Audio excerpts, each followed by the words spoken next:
And what about free services like free email and free videos on YouTube, which is where we're being watched right now? Yeah. Well, what is the danger of getting free services and having these things that don't cost money? Well, it just means that the vendors of these services don't have any real customers. It's all this feed the horses to feed the flowers, or to,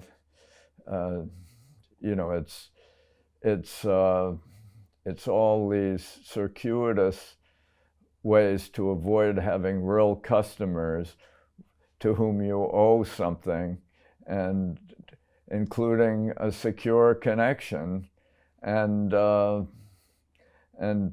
from whom you are constantly learning how to satisfy their needs better. So I think it's free goods are really,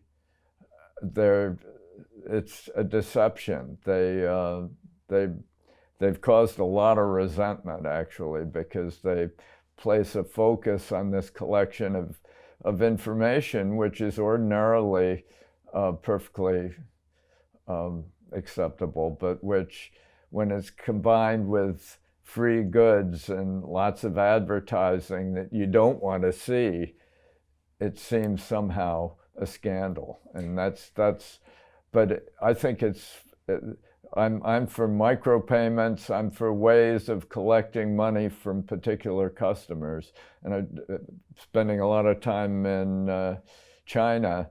I noticed that the big China internet companies only get 10 to 15% of their revenues from advertising, while Google and Facebook get 90% and more of their revenues from advertising. And I think the American model is deeply vulnerable. And the idea that these American companies can be harassed and fined and litigated and sued constantly, and subjected to these Byzantine privacy rules, such as the new California law that really defends the big companies, because small companies really have tremendous problems complying with the